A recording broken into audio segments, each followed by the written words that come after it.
All right. Hey, good day, everyone, and welcome to the Curse of Oak Island and Beyond live stream. I am your host, Jeff Freeman, and today I'm joined by my co-host, Gretchen Cornwall, and we are very excited to have coming back to the show Hamilton White and Carl Cookson from Lost Relics of the Knights Templar. Welcome, everyone. Glad to have you guys back. I've been looking forward to this for a long time. After watching season 2 of your show on the Discovery Channel, which I think was fascinating, again, looking at the horde of all the stuff you guys have and the adventure that you guys are having out there, traveling around, researching the items that you have, and all of that is fascinating. And now we get to see all this through your eyes and get to hear from you. I know at the very first part of the show, we started off with the going to Venice. And the fascination of, I had no idea, like the helmet that we're going to talk about here in just a minute had to do with the lion and Saint Mark. But I'm gonna let Gretchen kind of take over here because she has so much knowledge on this. Gretchen, go ahead with what you've got there. Oh, well, thank you for including me today, and I'm just so pleased to be here with you. Pleased to be with you, Hamilton and Carl. You know, you two are just amazing with what you have achieved, and it is an achievement. What you've done for me and anyone who follows the Templars is that you've given a broader picture of their place in the scheme of things, along with Crusader orders in themselves.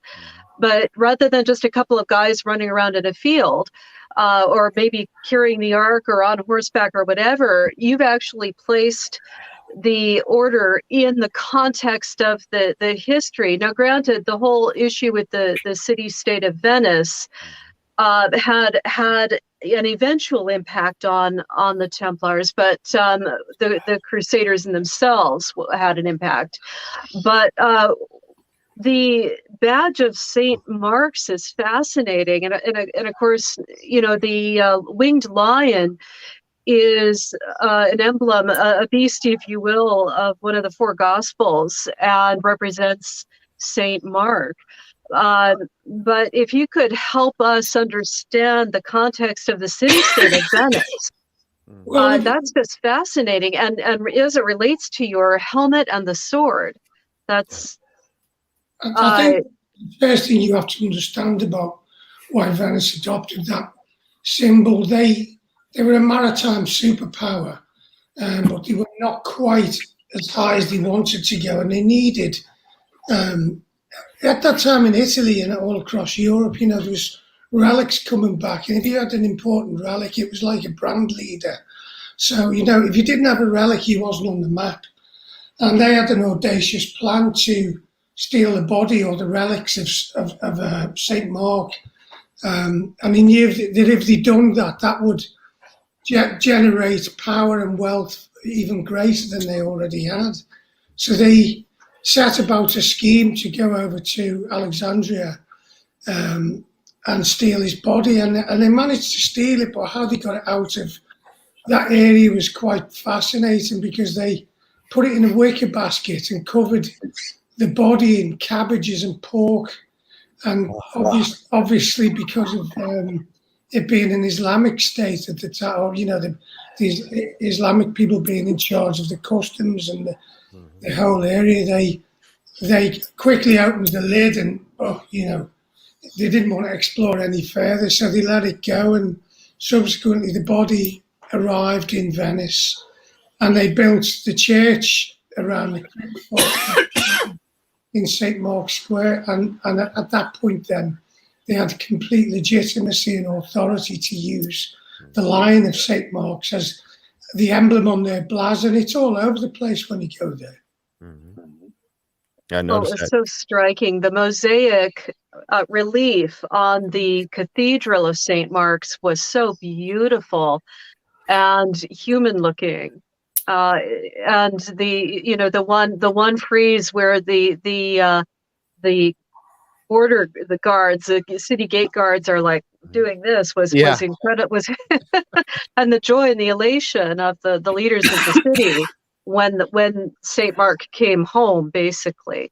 I was amazed at how there was actually an election to bring to power. You know, the Doge was an elected official, and he was a badass. Excuse my French. No, you're right. But he was. I mean, that man had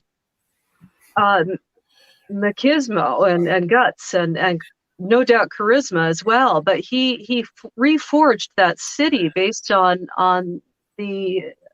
Saint Mark. And became a fleet. You know, he developed a fleet to engage with the Holy Land. But what I found so compelling was that the helmet is a physical object we can see and touch today, with the badge of St. Mark's on it, and the sword likewise. And that just brings it home. I can feel it. Oh, look at that. I can. It's great. Love it. Wow, that's it right there. There we go. Yeah, I mean, I don't know how well you can see if we get that on the right camera angle. Oh, there it is right there. That is fascinating. Is that showing properly? Yeah, it is right that's there. It. Yep, that's got it, hasn't it? That's awesome. You know, it's faded, but the thing's the thick end of 1,000 years old. It's going to be a little bit worn. But yeah, I mean, it's very clearly the Lion of Venice standing sort of partly on land, partly on water. Yeah, it's a cracking thing. Really good thing. That is fascinating. And, you know, that's something that I wasn't aware of, is that each of the apostles had a symbol of an animal of some sort, right? Is that correct? Yes, the four gospels, each one is associated with a supernatural, spiritual being. One being Saint Luke is the bull, and there is a human or an angel. There is the winged lion, and my intellect is fading on the fourth. The fourth, forgive me. But yes, Matthew, Mark, Luke, and John. The eagle, that's it, the eagle. Each one has a meaningful emblem. But I mean, at the time, all over Europe, you know, they were picking up relics and adopting that apostle for their symbolism. And it was, again, you know, I know it sounds crude, but it's down to business again, because the power that a place had then to grow and expand its influence and prestige because of that was, you couldn't calculate it. I mean, Venice was unique though, because their competition was Genoa, and what Venice was really masterful at was their ability to have diplomats and ambassadors all across Europe and the northern coast of Africa. And effectively they were intelligence gatherers, so they knew all about the trade that was happening and where you know, what was desirable. And it was actually the Crusaders had planned this crusade to go to go back to the Holy Land in Constantinople, but when they got to Venice, Venice had spent 18 months, and the whole town, the whole city had actually been building ships. It was an enterprise. Women were involved, children, men making sails, casting anchors and guns. But the problem was, when they got there, a lot of the Crusaders didn't turn up, so they were short of men and short of money to pay the bill. I think it was something like 80,000 marks of silver, and I think they only had about 30,000. So that's when the Doge of Venice capitalized upon the idea that he could actually recapture Zadar, and at the same time, you know, by giving them the right to use these boats, and then further, he thought the biggest prize was Constantinople, and that's where all the controversy occurred. I was actually very moved, Carl, that you were able to find that broken corner piece of the pillar that was actually taken out of Constantinople, and you both were seen in that massive racetrack, the remains of that massive racetrack in Constantinople, but it was looted by the Doge, wasn't it? Well, actually, the Hippodrome, Sultan Mehmed, I think they call it, don't they, Hamilton? Something like that, yeah. That wasn't where we found those remnants of the pillars. Oh, that's right. You've got in St. Mark's Square on the side of the cathedral, there's two pillars, and if you look at them, they depict grapevines and fig trees and he froze there for a second. Grapes, and then you've got an egg and dart, and above it you've got a very unusual design which I've never seen. It's like a pyramid that links up to another pyramid, and in each pyramid there's a doorway. And I found that fascinating. We were talking about it, wasn't we, Hamilton, when we were actually in Venice. And we looked around, and the pillar on the right was complete all the way around. But the pillar on the left, when we went round to the back of it, 3/4 of the panel was broken off. Wow. So what's not known is whether the pillars had probably fell when the Venetians decided to take them, or whether they were in situ, upright, and they got broken and damaged when they came down. But we didn't know. We went, part of the film was to go back to the original church in Constantinople, or Istanbul, as we call it today. And when we got there, really, there's just there's nothing, was there, really? I mean, no, on the there's outside some foundations, yeah. There's just foundations, isn't there, Hamilton? Yeah, I mean, on ground level, there's practically nothing. I mean, there's a few column bases, but I mean, nothing. I mean, you would just walk past it. But I mean, you went in, there was like a sort of underground storage area that certainly isn't medieval. It's probably a couple of 100 years old. But when you go in it, it's just completely full of rubble and pottery fragments, and it just looks like somebody swept up the whole site and just thrown it into a great big heap.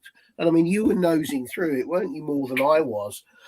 Yeah, I think we were under a bit of pressure from the camera director, because we needed something a little bit more dynamic on the site, and we was a bit deflated when we got there. We actually, Hamilton, you wasn't surprised, was you?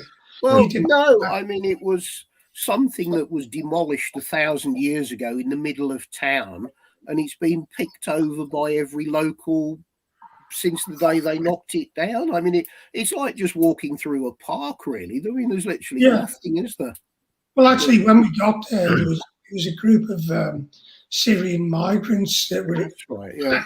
Wow. And they were using that. The little storeroom was actually formerly an Islamic crypt, because there's like on each section is three slate beds or stone beds where they drop the body in cloth and lay them on. That's how they did it. And inside there, obviously, it's no longer a crypt, but yeah, we saw these remnants of egg and dart patterns and sausage and pea designs, all Greek and neoclassical elements of architecture. But then on the floor, I noticed these large sections, and as I got to I spotted was the pyramid with the doorway in, and I called Hamilton in, and we looked, and it was absolutely, unequivocally the same thing. Certainly the same thing, isn't it?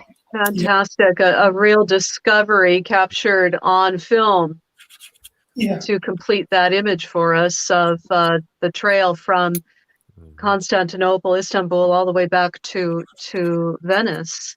And the transport of those objects obviously was quite difficult. So... it was definitely, quite logistic, but it's part of the plunder and pillage of war. Except in this instance, you're not just talking about gold and easily portable symbols of wealth, but the actual obelisk that's located in Constantinople in the former Hippodrome, that's an Egyptian one. So that had come from Egypt to Constantinople. And now has ended up, one of them ended up in St. Mark's Square. And St. Mark's, there's there's a number. I think we've got one in London as well, haven't we, Hamilton? Yes, Cleopatra's Needle is on the River Thames. Yeah. Yes. It's funny, if you want something bad enough, you find a way of shifting it, don't you? If you want it, I mean, yeah, you know, you would know that. You would know that very well. I think that all the things that you found and had, if you want something bad enough, you're going to find a way to get it shipped to you. Or if I keep coughing over you, it'll clear in a minute. No, that's okay. We understand you're a little under the weather. We are just gracious that you're here anyway, and we appreciate that very much. One thing I wanted to note too was that it was noted that, I think Gretchen had brought this up, that the Doge was very bold. And I know that when they were going into, was it Constantinople? It wasn't talked about that he was standing on the forecastle, on the bow of the ship or the boat going in. I mean, he was ready to go, and he was blind, wasn't he? Yeah, he was blind. I think he was 80. He was in his 90s, I think. Was he like 96 or 97, something like that? Was he? Amazing. I mean, but the stakes were high, and for those people, they're not just looking. He was already obviously a powerful, wealthy man, but the next commodity that them guys want is immortality in name. So, by being able to bring back all these riches to Venice, he's got that immortality, and that's what drives these kind of people, I think. Well, he never actually went back to Venice, did he? Because he died in Constantinople the following year or something. Oh, wow. Because we were supposed to be able to go and see his gravestone, which was inside Hagia Sophia. But then, yes, you can see it. No, you can't. Yes, you can. No, you can't. Get out. And in the end, they wouldn't let us show it for some reason. We don't know why. But his gravestone is still set in the floor somewhere in Hagia Sophia. Wow. Wow. Which I think, if I'm not mistaken, he's the only Christian buried there, I believe, isn't he? From what we were told. I mean, we did actually go in there, Hagia Sophia, which was fantastic. Incredible, because we were the only ones in there, and I don't think there's many people get the chance to be underneath those giant domes with nobody about. And it is just a remarkable building. I mean, it's unsupported internally. There's no columns. It just relies on the domes and the incredible mathematics that the architects have put together. It's incredible space. Yeah. And that's Romanesque architecture, which generally isn't very light inside. It was only when the Templars, brought Shaw Cathedral into being, things such as flying buttresses, that we were able to put big, massive windows into very thin structures, and all of a sudden cathedrals inside were very uplifting because of the sheer amount of light that came through the stained glass panels and the roses at the end. So they were breakthrough designs in architecture, but nevertheless, the Hagia Sophia as a Romanesque building is mind-blowing. Yeah. They closed it for 15 minutes just for us. Oh, really? Wow. Yeah, I mean, it was fantastic. I mean, we just had the whole place to ourselves to wander about, and I don't know, we just sort of sat there scratching our head, really, didn't it? It was quite surreal, but fantastic building. Yeah, real privilege. Yeah, wonderful building. Yeah. And you're standing exactly where all of the Crusaders, or all the main Crusader leaders themselves, where they stood 800-900 years ago. I mean, it's quite remarkable. And that's the thing about having you guys, I mean, not only the show, but having you on here today, is that we get to, and I mentioned this to you in the pre-show, that we get to live this through your eyes and through your experience. And that's fascinating. And it's such an honor to have you here and talk about this, because of course I've never been there. And for you guys to get the opportunity to go in and see it like that, that's mind blowing. And thank you for sharing that. This is exactly what I wanted to do today, was to talk about these types of things, because it's truly fascinating. And talking about the whole lead up and the build up of Venice and making it a power again, I had no idea about bringing the bones over, the body, how that played such an important part. I'm sorry, go ahead. Yeah, I mean, what's funny about when you're doing these shows, because I've been to Venice years and years ago as a tourist, and it's fantastic, you know. But we had another advantage in a way when we were there because of the COVID situation. All right. St. Mark's Square was empty. You can never film St. Mark's Square empty.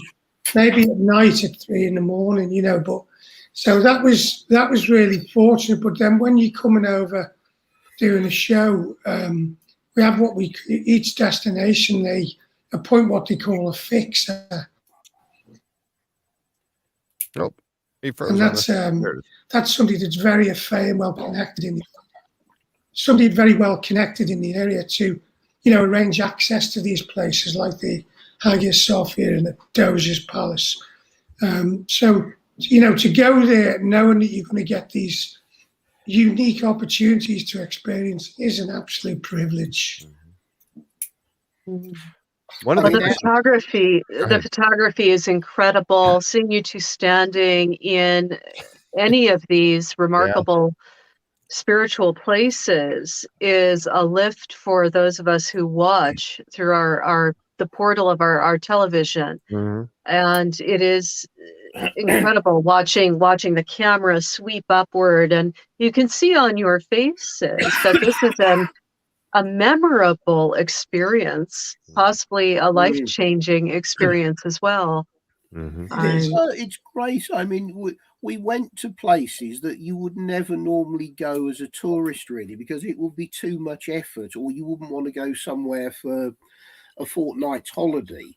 But to go for 3 or 4 days, it's great because you get the outline of most of it. I mean, I'd never been to Venice before, so I had no idea. I mean, other than you see it on the TV.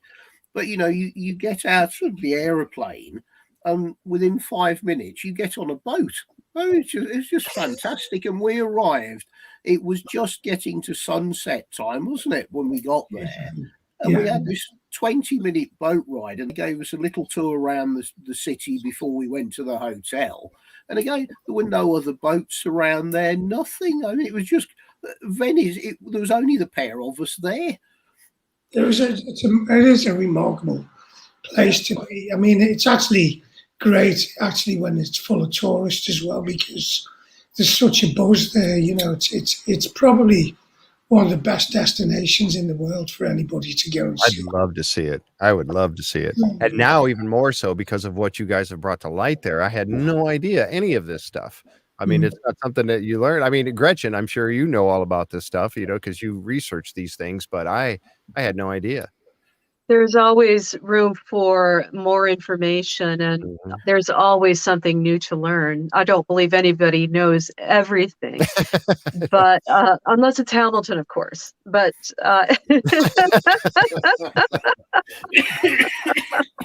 Don't make me cough. Bless you. Tell you what was amazing, a little fact about Venice. In St. Mark's Square, you've got the Doge's Palace, which is next to the cathedral. And then there's a canal that runs off the Grand Canal in between the palace and the prison. And there's a bridge that runs from the palace to the prison. And you think, well, why would a bridge go from the palace to the prison? And that's because it's one of 2 places with a high court actually inside of the palace, and we've got one in London in the mayor's home actually still has the court in it. But the Doge's Palace had a court in it, and if you got tried for anything and you were sentenced, you had to cross the bridge, and it is known as the Bridge of Sighs, because the prisoners got one last look out the window of beautiful Venice. And they all used to sigh, and it was very sad, but quite a powerful message. In I don't know, it just makes you think and look back and think, well, it must be a shocking thing for people like that, especially if somebody's being imprisoned and they're innocent. Yeah. I mean, I think one of the good things, I don't think it actually made it on screen. We went to a place that was doing glass and glass manufacturing on one of the little islands, because that all stems from the Crusades as well, that the Venetians actually bought back a whole load of craftsmen from the Holy Land and from the sort of Byzantine area who were skilled in glass manufacture, and the whole Venetian glass industry stems from that time. And they had an exclusive on the whatever it was, the specific type of sand that was used to make fine quality glass that you could only get in, I think it was somewhere like, was it Lebanon or somewhere like that part of the world at the time, was it? I can't remember. Yeah. I mean, they created a monopoly for themselves in the Holy Land, which is why Italian glass for centuries was considered the finest glass. It all ties up to the whole Crusading era. That mural in the three arches above the cathedral is a mosaic, so tiny little squares of glass. And yeah, they actually, I think they brought some of the artisans back from Constantinople under duress, because Constantinople was the epicenter for mosaic artwork. And if you go all around Venice, there's loads of mosaic work. So they brought that back. So the commercial side of it, again, you see, when they're bringing back, it's not just gold and silver they're bringing back and jewelry, they're bringing back trades and skills that they then exported across Europe. And you'll go and, they had the ability then via the Vatican to go to churches and cathedrals all across Europe and palaces and use their unique trade. And as you know, in those days, trade guilds were very prestigious secret societies. You couldn't just become one, you had to be invited. So the effects were profound. I mean, and that's a byproduct of war. I'm not saying war's a good thing, but if it wasn't for that war or that invasion, those technologies, they would have got to us eventually, but who knows how history would have changed. Yeah, we have a question here from one of the viewers right now. This is Jan, and she's asking, do these people know your reputation as treasure hunters, collectors, and researchers? Were they eager to show you things not usually open to the public? Sorry, say that again, Jeff. Yeah, it was. When you were going around and you were visiting these different places, do the people where you were going, do they know of you? Do they know your reputation as treasure hunters, collectors, and researchers? And were they eager to show you things that not all public would see, that the public normally wouldn't see? I think we did get recognized quite a bit from the first series. But what really happens on our Facebook fan page, if you want to call it, we get a lot of people. It's become a good forum for people to discuss areas that some people haven't heard of, some have. There's a lot of people with a lot of theories that we just don't get the time to follow them all up, because they're lifelong vacations, and I'm sure there might be merit in some, and some of them will be a complete waste of time, but you'll never know unless you do them. Exactly. I think one of the gifts, if you certainly call it that, was being the only two individuals, aside from the film crew, of course, inside the Hagia Sophia, and I might be mispronouncing that, the Hagia Sophia. That is a once in a lifetime's experience. That is certainly something that an experience that might answer the question that Jan had, perhaps. To have the doors open and be the only ones in a place that is normally heaving with people. That's quite something. That's a mark of esteem right there. You definitely get a different perspective of an environment when you are alone in it, because you can appreciate the scale, the vastness a lot more.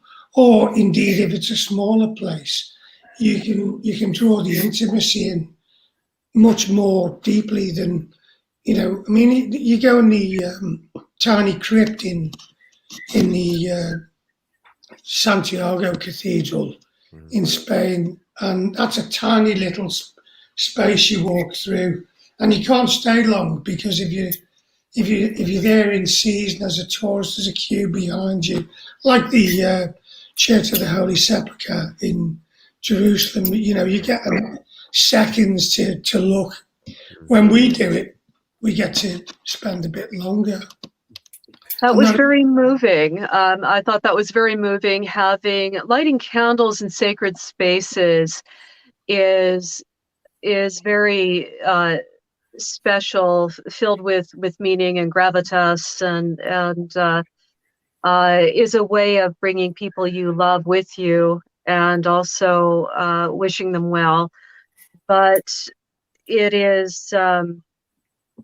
So thank you for sharing those moments with us, Carl, when you were inside sacred spaces at the Church of the Holy Sepulchre and also at St. Mark's. But that also went a slightly different route as well. You know, you are both pilgrims, even though you're there filming and researching, but you're both pilgrims. And Carl, you have a certificate, don't you? A certificate from your pilgrimage trail? Yeah, that's it. It's the oh wow. Thank you so much that's for awesome. sharing that with us. And that's the Jerusalem cross, and then it happened in Jerusalem, in the oldest tattoo parlor in the world. I think the family, the first generation founded it in the 13th century.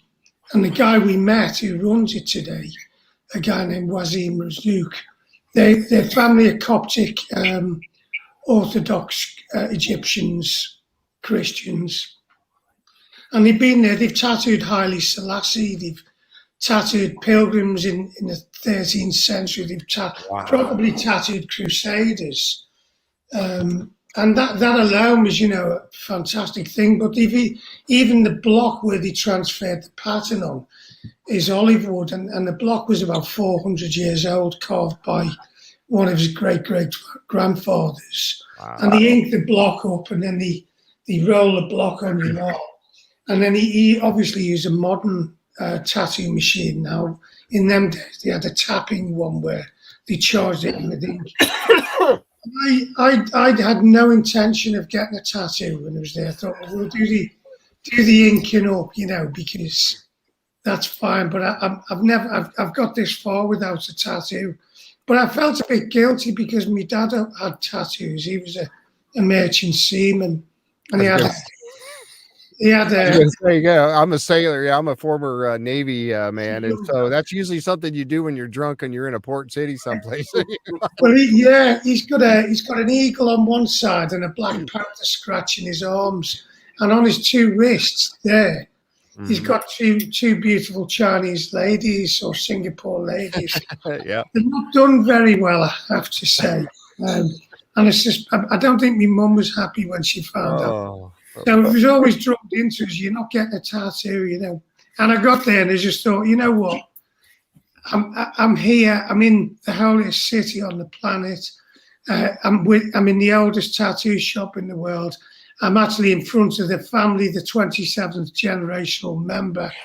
And my dad had a tattoo, so I'm getting one. And that's, there you go. When I done it, I was sort of having a good chat with him. I said, it's funny, isn't it? You get people come to Jerusalem and they go to the Holy Sepulchre and they have to come to you for a tattoo. He said, oh yeah. He said, you'll find thousands of them all over the world. I said, so it's kind of like a certificate of pilgrimage. Mm-hmm. Said, you know what? I like that. I'm going to use that now. So even Wazim calls it a certificate of pilgrimage, but it is in a way. It's just a nice mark. I'm still waiting to bump into one of his old clients, to see if we can do the snap thing, you know. And maybe someone will write in on the fan page with their own photograph. Nice, that would be something. That would be terrific. I go over there, I'm going to get one. If I get there, I don't know what it cost you, but if it didn't cost us anything. You wouldn't take any money. Wow. Hamilton, did you get one? And he was a biker. You had to go on his Harley Davidson around Jerusalem as well. That was cool. Yeah. I mean, the plan was when we got there, they were going to bring. He's actually part of a bike bike chapter called the Holy Bikers of Jerusalem. So when we got there, I expected to get a Harley for me to ride or a bike because I'm a biker. And unfortunately, he couldn't get a spare bike, so I had to sit on the back of his bike, which was quite pleasant. I got a blast around old Jerusalem on a Harley Davidson. I thought that was pretty cool. It doesn't get much better. Yeah, what kind of story is that? Oh my gosh! I mean, Jerusalem is a fabulous place. I mean, you don't have to be religious to enjoy Jerusalem. Just the whole historic aspect of it, of thousands of years, all layer upon layer. And you know, because it's different layers, you're walking somewhere that's Roman, then you suddenly pop down a hill and you're into the old city of David, which is 2,000 years older. Then you're up in the Crusader layer. And it's all within a few 100 yards of each other walking around. It's just fantastic. It really is. Loved it. I read the other day an amazing little story. There's a guy there. He's a Muslim guy, and it's another one of these people that's in a family generational business. And they had a tiny cafe in the middle of Jerusalem. And he decided to do a bit of digging around, and he's got seven vaulted crypts now and tunnels. So he's managed in part to expand his restaurant in part of them, and some of them he hasn't been able to use now because the authorities want to buy his shop off him for a premium. Wow! Obviously, because they think that one of the tunnels goes all the way from his cafe to the Alaskan Mosque. Oh, okay. Which is, I mean, that is, you can see the power in that, and what the possibilities of what could be seen there. So it's a place exploding with history. It's split into four quarters. You've got the Jewish quarter, the Christian Vatican quarter. You've got the Armenian quarter and the Islamic quarter, and they all manage to coexist with no problems, generally. Generally, yeah. Wow. But it sounds like, there's four quarters. It sounds like nothing, but when you actually walk around the old town, you step over the demarcation line of, right, you're leaving the Armenian and going into the Arabic quarter, and it's absolutely 100% different, wasn't it? You take 2 or 3 steps and you could be in another country. It's very odd. Wow. I'll tell you what I did like when we was there. We was walking through, it was really hot, and we was walking through these tiny little streets, and you got these little stalls, and they press fresh pomegranate juice. It was amazing. It was so intense, and the guy said, it will lift you right up this, and it really does. It's like quenches your thirst, but obviously all the nutrients in it really give you a lift. There's just great little things like that there. The place where we stopped for lunch, just brilliant, and you're sitting in the same place that people would have sat 1,500 years ago. Yes, I know. That's the thing. Yep. That fascinates me. It really does. Go ahead, Gretchen. My imagination was firing off, and well, just as an aside, not an embellishment really, but the last stand in Accra, Echo, the Venetian Quarter is right next to the Templar fortress there, which is amazing and states by proximity just how important the city-state of Venice was to the Templars. Yeah. And there had to have been so much crossover between the Templars and the usage of Venetian vessels, either renting, purchasing, or the alliance there had to have been quite powerful beyond what the average person suspects. There was a synergy between the two of them. You couldn't do crusades without having logistical supply support. And the Venetians were obviously master shipbuilders, and they were perfectly placed to facilitate and place, take that role. But then it was a quid pro quo situation, because then they had security from the Templars, probably with supply chains and customs areas to get goods out, and that's how the world works. It's no exactly. And that's a good lead into one of the statues in season 2. You have your shorter pilgrim with his staff, but then you've got the martial figure, and that was intriguing. The individual with the spear. Yeah. And it gives a different way of looking at knights or infantry military going into places that were held by hostile leaders, Islamic Muslim areas. So the potential for espionage there, I think, is quite interesting. Yeah, I brought up a couple of pictures of those. It's an unusual piece that you have there. That one's the pilgrim with the staff, isn't it? By the looks of it, I think. Yes, the other one has the spear, I believe, on the other shoulder. He's carrying let me see if I can bring that one up. Yeah, real quick. Spear on the other shoulder, but quite a bit bigger. Yes, he is, and it just gives you a feeling and an idea of the need for the Templars to protect the roads, and also for them to protect themselves. There it is. Yeah, I mean, that's probably a pretty accurate description of what an infantryman or a foot soldier would have been like at the time of the sort of Crusades.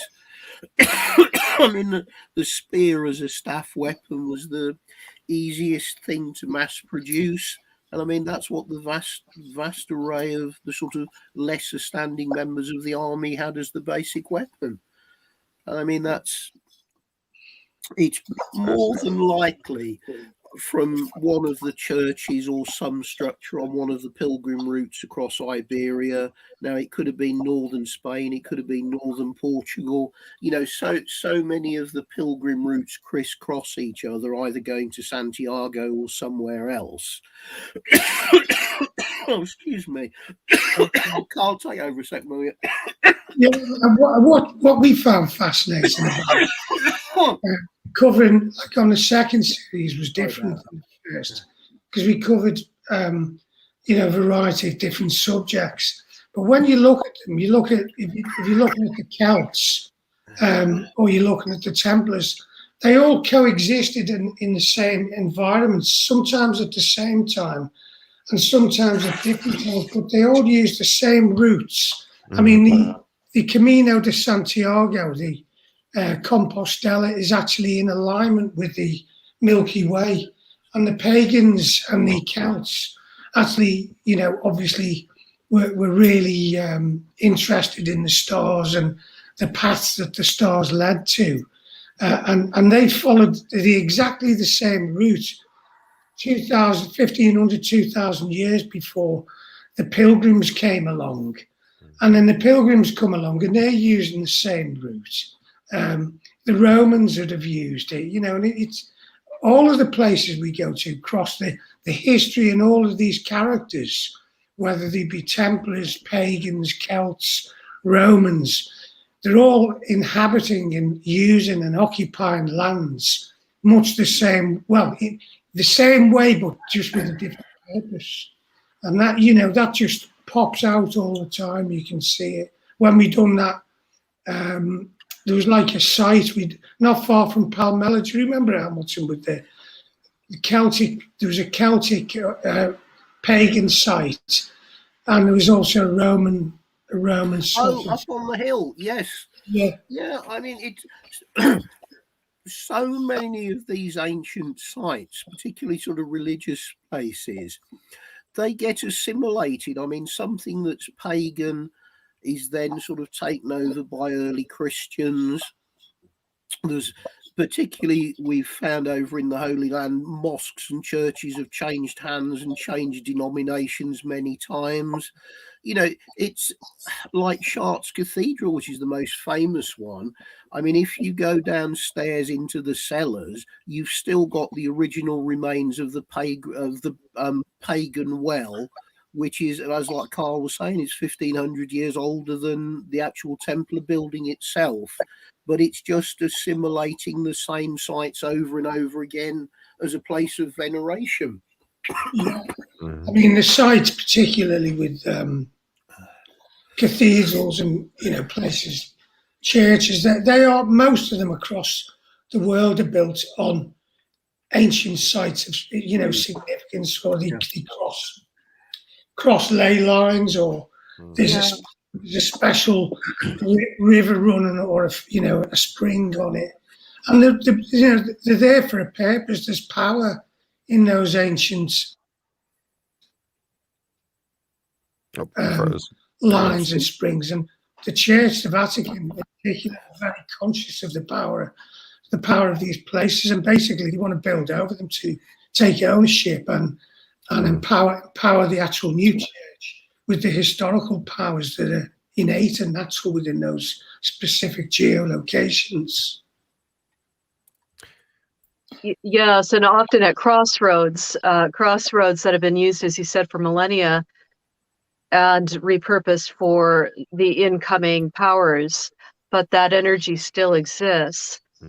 And you went into that with Lynn Picknett as well, who brought in her work on the Black Madonna, Montserrat, and other figures. Yeah, that was in St. Mary's Church in Willesden. We done two churches in Willesden, and both of them had Black Madonnas. The St. Mary's Church, where I met Lynn, was a more ancient church, and the one we done afterwards was, I think it was an Art Deco 1930s one. But again, I mean, she's fantastic, Lynn. What she knows, I could have spent weeks and weeks talking to her. I mean, she's light years ahead of what we know are on them subjects. You know, the Black Madonna, I'm still confused with it. It's such a bizarre phenomena, and there's thousands of them, you know. We went to one, we wanted to go and to see the Black Madonna in the church in Montségur. Do you remember that, Hamilton, where the bloodstone was? Yeah, when we were with Richard. Yeah, I mean, it was just a shame we couldn't get into it.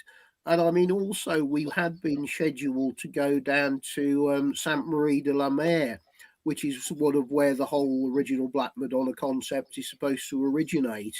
But we just had to bail out of France quickly. We got caught in the whole COVID chaos. And we lost about 7 or 8 days filming in France because we just had to get out the country. So sadly, we missed out on Sainte Marie de la Mer, and we're going to go to Aigues Mortes as well. But we just didn't make it there, which was very frustrating. Well, the church in was actually built. There's half of it is inside and half is outside. It's a meteor, and you can see the half of the meteor on the outside. And it's made with this stone, this part of this stone called the bloodstones. And Richard actually had 2 of these stones with him, and basically he put some spit on them and started rubbing them, and he called it a bloodstone. But really, what you're doing, you're grinding down a red pigment and adding water to it. So, you know, everyone goes, "Oh, it's a bloodstone," but it'd be a tear stone if you'd done it with cobalt or something like that. You know, you can build a narrative around it, but it was something that he was telling us about it, that, you know, a lot of people held it with great reverence, didn't he? Well, it's unique to that area of the Languedoc. That particular stone isn't found anywhere else at all. So it's kind of assumed that it all came from one meteorite shower at some point in history. And it cross-references because it's one of the stones that Otto Rahn became fascinated by, as to, is it some sort of elixir or something from the heavens? And that kind of crossed over with Ran and then the Nazis as to what is this stone? Is it something heavenly? Again, no, it isn't something heavenly. It's a stone. But in the mythology of things, we look at things today with 1,000 years more knowledge than people did in those days.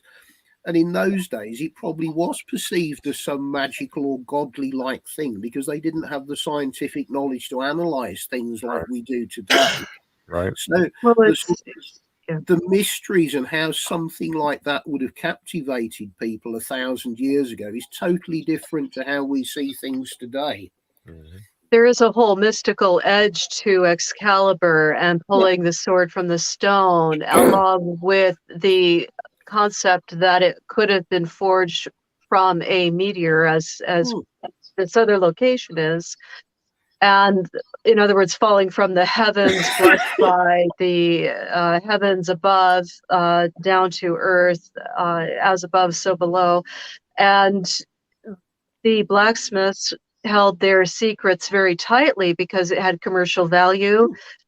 There was a spiritual value, a cachet, and if you were able to make fine weapons that others couldn't afford, it gave you an edge in battle, but it was a high status object as well. So there is a whole mysticism wrapped up in rare stones, rare meteors, forging metals, etc. Yes.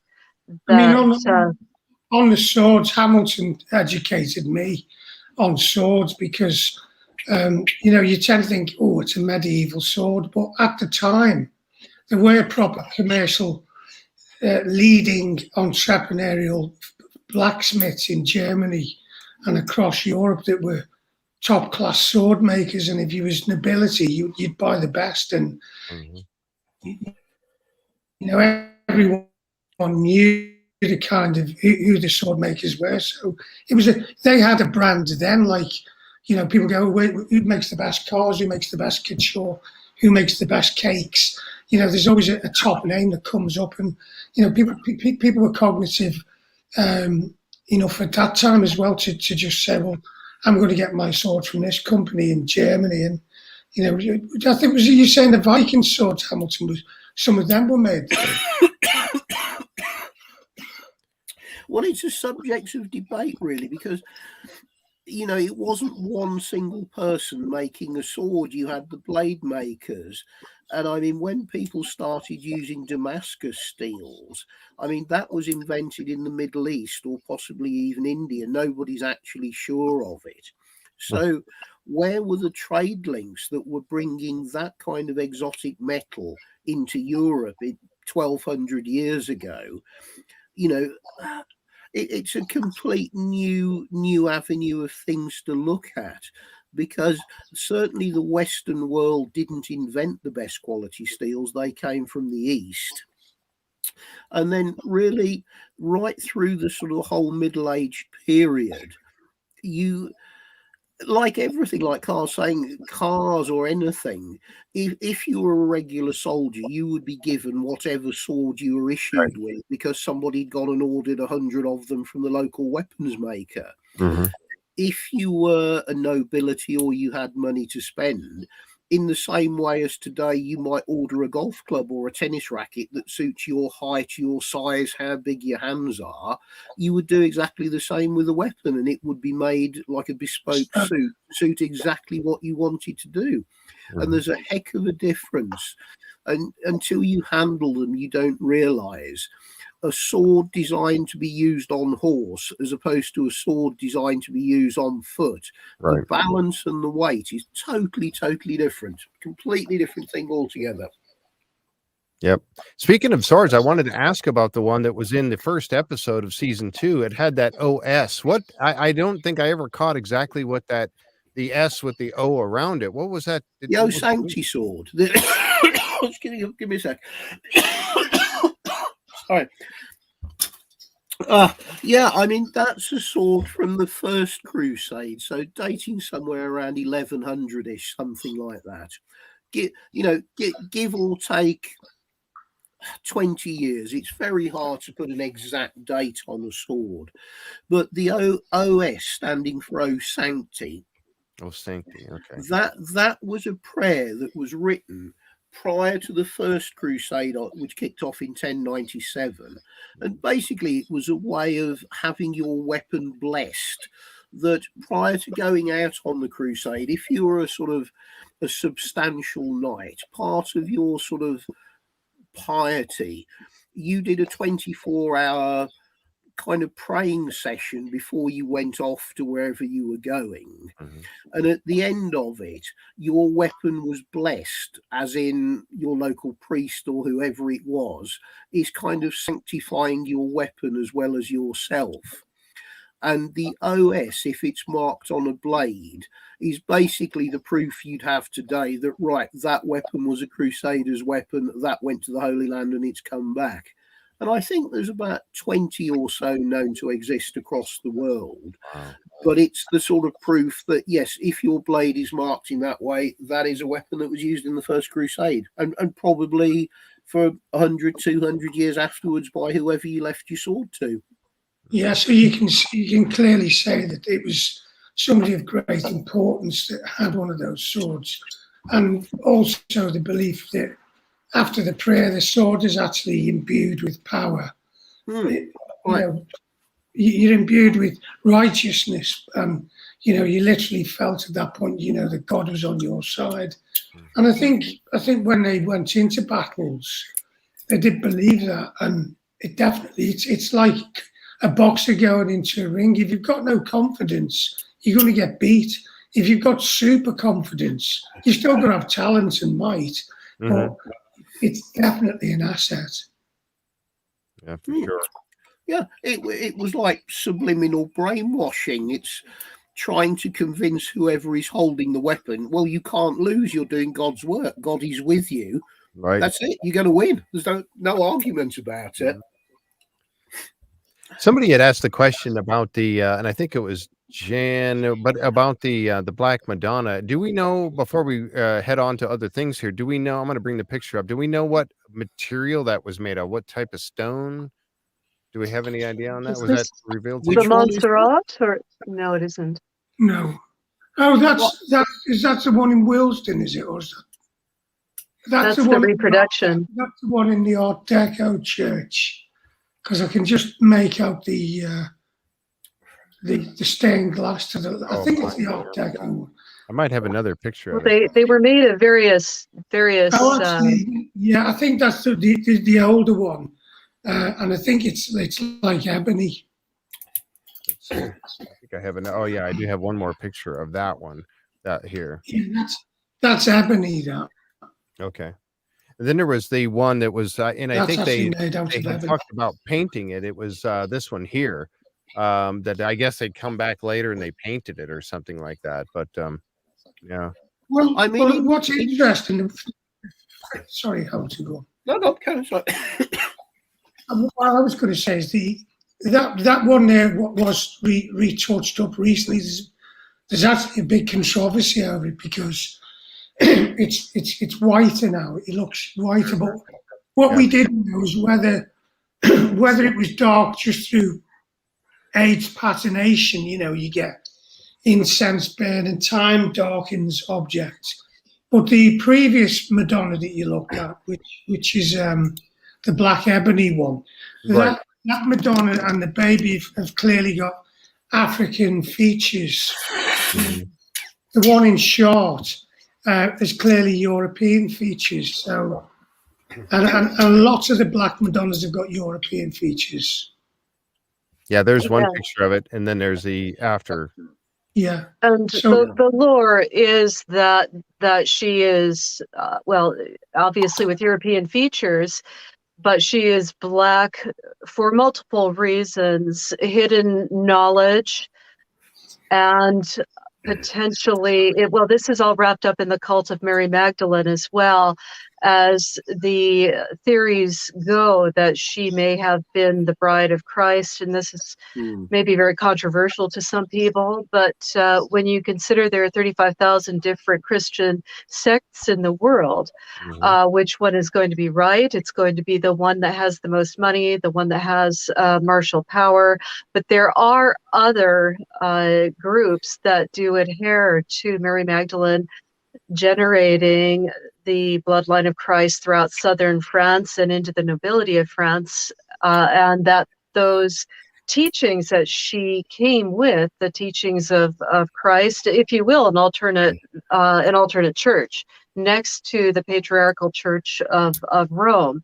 So she's quite the interesting individual, and I appreciate Lynn's research on it.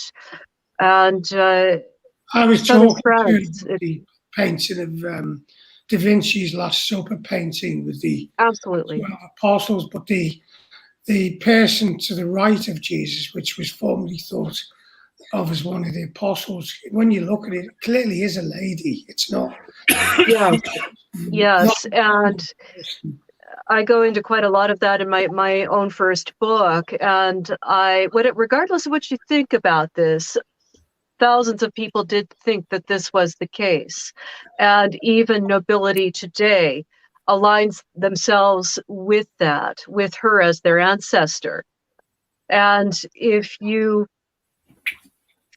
look at the constellation chart in 1623, 1625 by Julius Schiller, he replaces Cassiopeia with Mary Magdalene, and I believe she may have even seen that image, the Last Supper, that Leonardo da Vinci created, because her facial features are very similar to the Mona Lisa, but she takes the place as the Queen of Heaven, revolving around the North Star as Christ.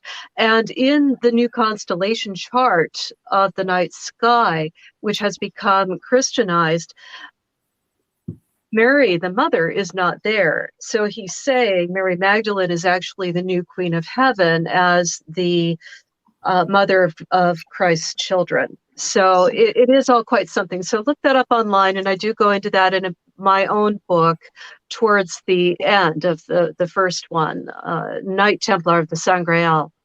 But it is a very compelling image of Mary Magdalene over the empty tomb of Christ with a Mona Lisa smile on her face, holding a scepter of stars in her hands.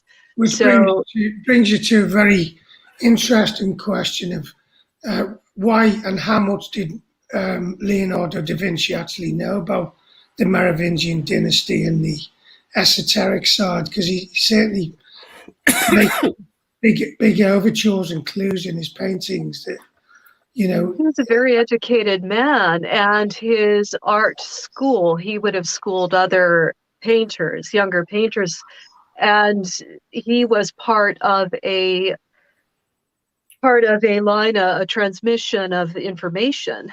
Some people think he might have actually been a Grand Master as well, but he certainly was clued into the inner world of human potential, of becoming a meta-human, which is what Mary Magdalene's teachings were about. And even Christ said, you can do what I have done if you but have faith in your capacity.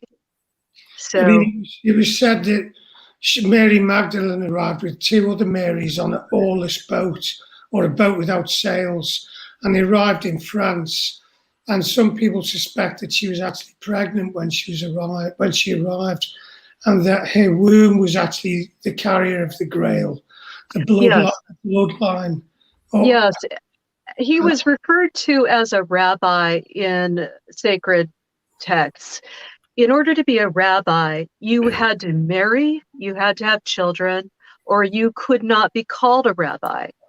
And he was born out of a very strict Jewish culture. Christianity didn't just come out of the ground fully formed. It was born on the back of what was already there. Yeah. So this is the black hidden church next to the all boys club of the patriarchal church. So this information has persisted down through the millennia for a reason. There's a line of truth in it. And Leonardo, as an educated man, would have been privy to this information that was passed down. And also the Templars would have been part of this line of transmission, and they would have been part of the transmission in their own DNA.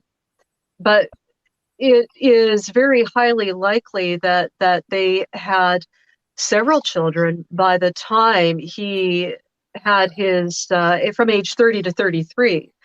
And she may have been traveling with him as his young bride. He would have married early. They would have traveled potentially together on the trade routes as Joseph of Arimathea's part of the tin trade there.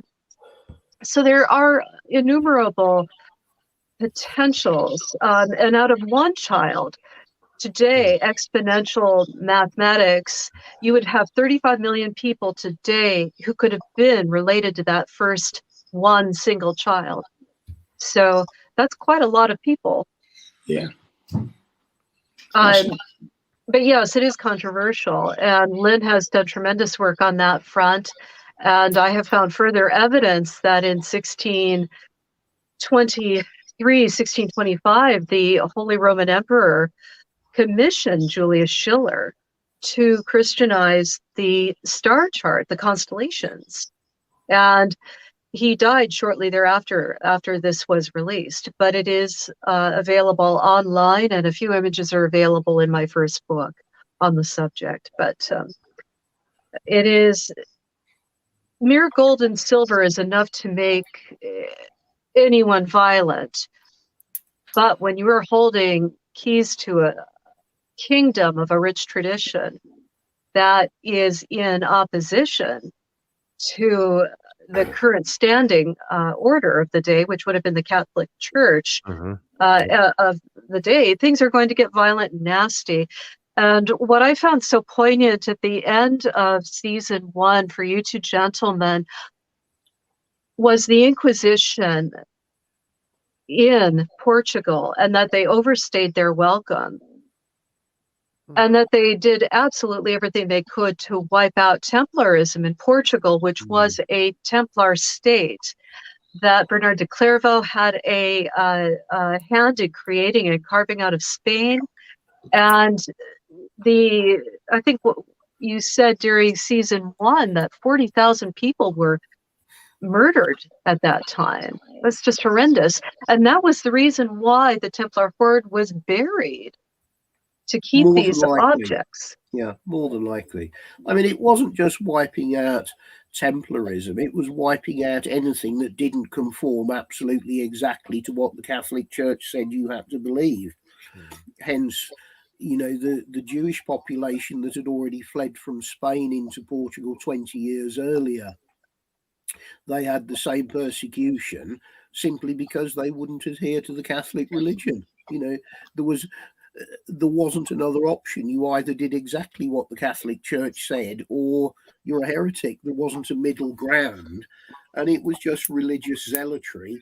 You know, and in a lot of countries, it went on for several hundred years. It wasn't just a quick fix. Excuse me. But no, I mean, we didn't get a chance to cover it, but there's also a fascinating Black Madonna in Portugal that dates back to the Templar period, that's in a very tiny ancient church right on the west coast of Portugal. That I believe it's a stone carving, I think, but it's in a place that was venerated by the Templars, and it's a very, very clear representation of something that's definitely black.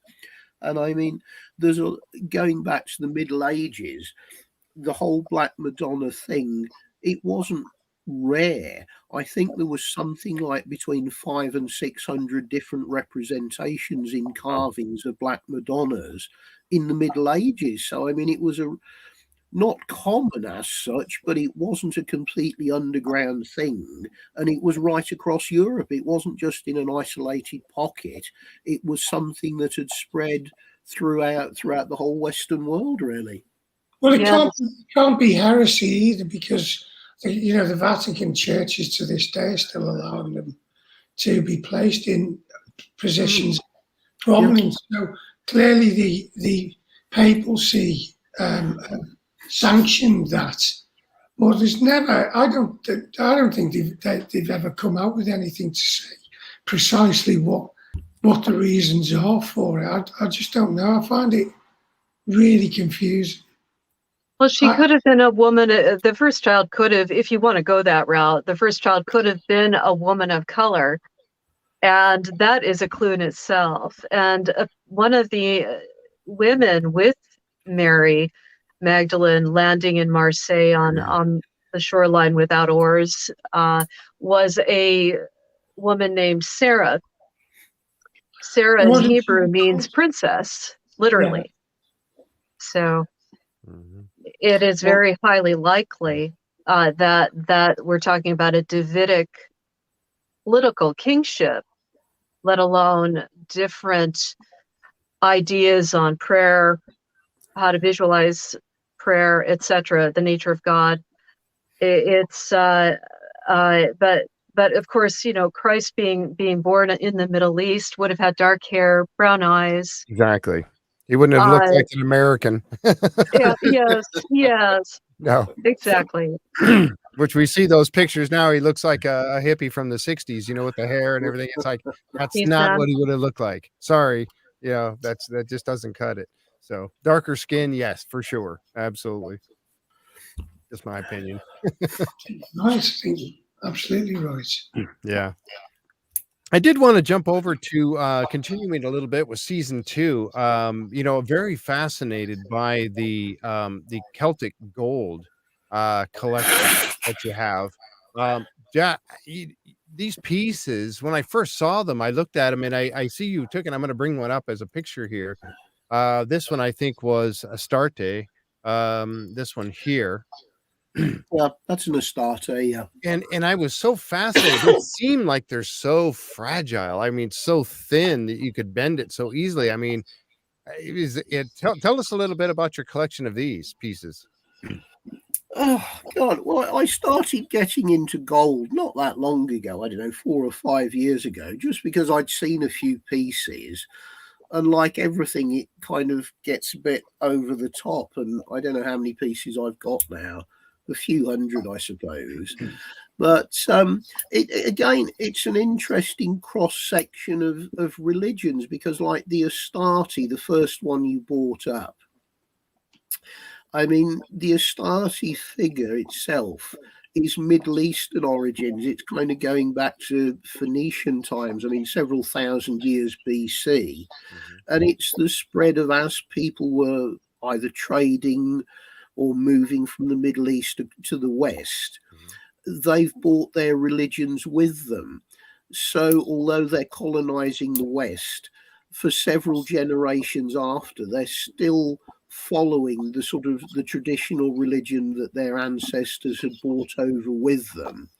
And then there's now a sort of a middle ground gold, where it's like a cross fertilization of cultures, where you've got pure Celtic, but then you've got a little area where the Celtics and the Phoenicians have crossed over, and it's not quite either culture yet. Yeah, I mean, look, when you look at that, the two figures to the left are pure Celtic, and then moving to the right, the bull's head.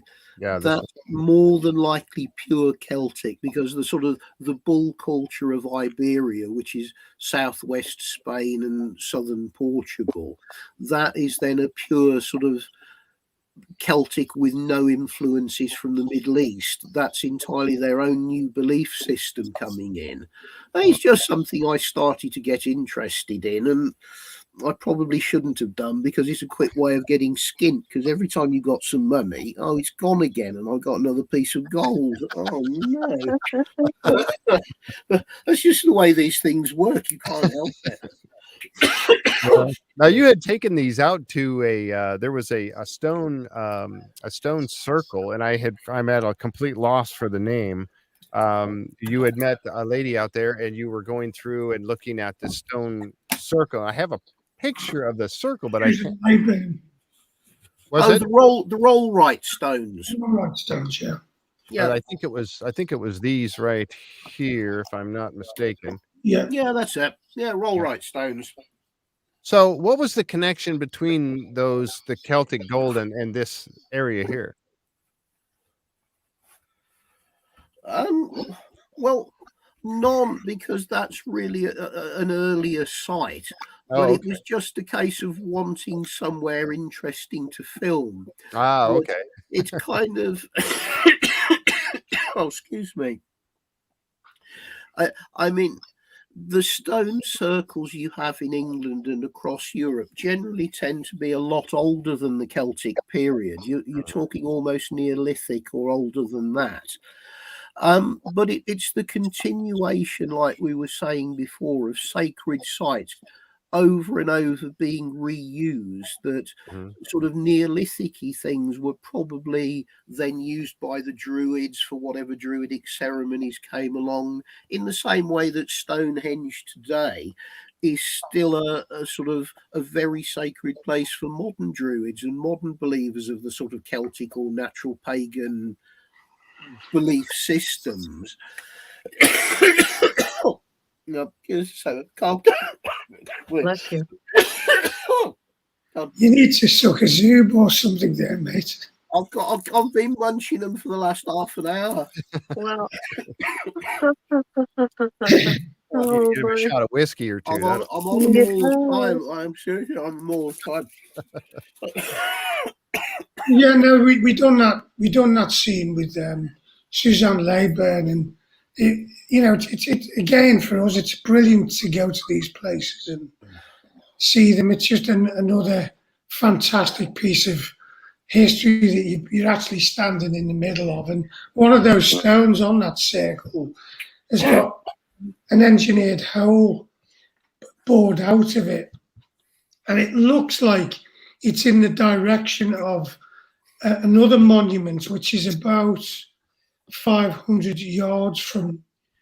If you look at that circle, if you said it was 10 o'clock and draw an arrow right out, well, 500 yards through that hole, you can sight this other prolific monument that's made out of stone, almost a compendium of monoliths. Right. And you wonder what they were doing with these stones. They used the stars, they used light, they used markers and pointers to do all sorts of things that we'll never know. But it's good fun trying to work it out. Yeah, I have to laugh too, because when on the show, Hamilton goes out there. You're bringing some of this Celtic gold with you, and you're presenting them, and you're getting ready. You're at this spot right here, and the camera's on you guys and everything.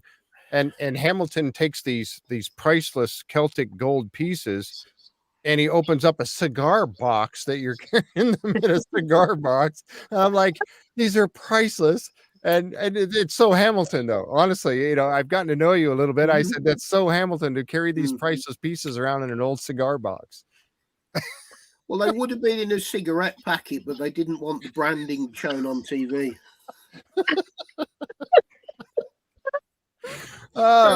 We're very laid back in the way we deal with this sort of stuff. Well, and I love that part of it. I really do. I think that's very awesome matter of fact. I mean, we're surrounded by it all the time, and it's just normal. This stuff I've handled my entire life. There's a great misnomer that all the academics and museum people like to put out of what you can and can't do and how you handle things, and you can't do this, that, little white gloves, and it's a complete load of cobblers. I mean, it's absolute nonsense. These things are going to last thousands of years after we're all gone. Yep. It makes no difference whether you put it in a cigar box or a steel-lined briefcase. It just doesn't matter. It's cobblers. The stuff's meant to be handled. That's what it was made for all those years ago. Swords and weapons weren't made for things to be looked at and stuffed in a glass cabinet.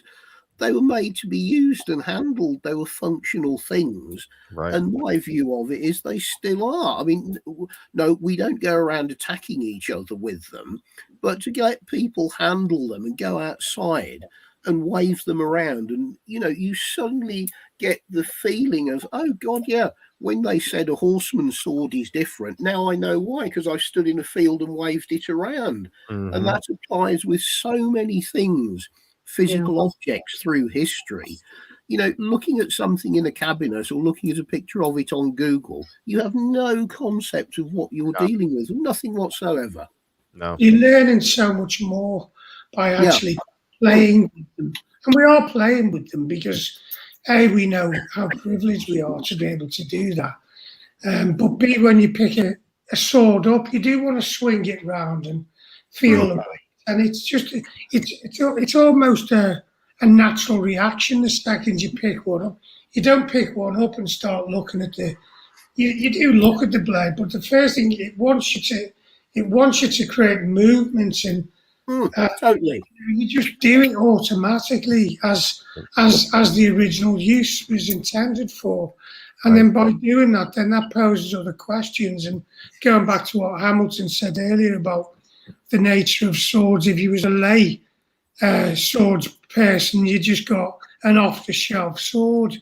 If you had power and means, you could have a bespoke one that was finely balanced and measured specifically for you, and it would have been like today they do with Purdy shotguns. You can go to I think it's in what's the name of the street in London in Mayfair where the Purdy shop is. Do you know that shop where that antique place is?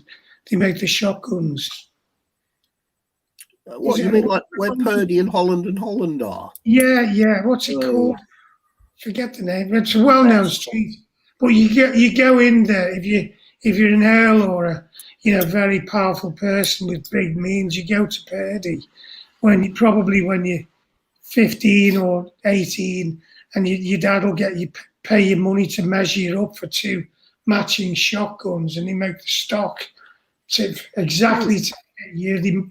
They balance the metals, and when you go back in a few months, that you've got a pair of shotguns, not just for your life, but to pass down, to your heirs. And those items, I think when the Templars were getting swords made, I don't think they were thinking of passing them down.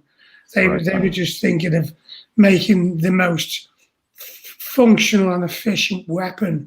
And if you could have it tailor-made and it's more comfortable and balanced for you to use, then it's going to be far more effective.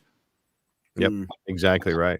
And that's the thing that you also mentioned by handling. We saw in season 1 and then again in season 2 where you're taking out things like the chalice, the white chalice, and you're holding it in your hands. And I kept thinking, oh my gosh, if somebody drops that on the floor and it breaks or something. But yet you had mentioned, I think it was Carl, I think you had mentioned about holding one of these things and you can actually feel something from it. It gives you a sense of its purpose or something. Explain that a little bit if you don't mind. Well, there's quite a few chalices in the collection. Yep. Some of them have much more powerful energy than others. One we've never shown on the show is there's a smaller individual black obsidian chalice, and it looks virtually identical to the big one. Okay. But it's kind of, I don't know, about that big. It's like a little wine glass, and that one is just very pokey, isn't it? That one, out of all of them, incredible. The one that but I think notwithstanding. Go on, Al. Oh, sorry. No, I mean, out of the whole group, for some reason, everybody that handles that one specific obsidian one gets the most out of it. It's hard to describe what it is, but there's definitely a buzz or a something that kicks out that the rest of them don't. It's hard to explain till you've handled it, but there is a... You've got that aspect to it, but there's the other thing that you've got to consider that must have an effect on that is the sculpting of the item, the ergonomics of it, the size of it. the size of it in relationship to a human and the way you hold it. And it might even be that the way you hold these things, you'd almost do in prayer if you hold it with two hands. Oh, yeah, very true. Yeah. Beautifully, it's an orb kind of shape, so you sort of holding very comfortably this orb-shaped marble, not marble, obsidian material. And you combine the material, the size, the shape, and talk about the esoteric aspects.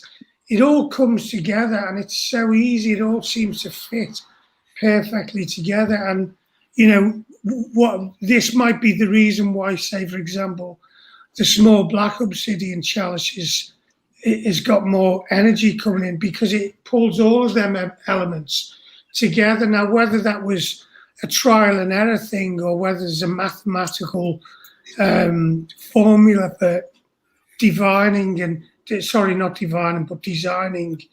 that shape at that size, we don't know.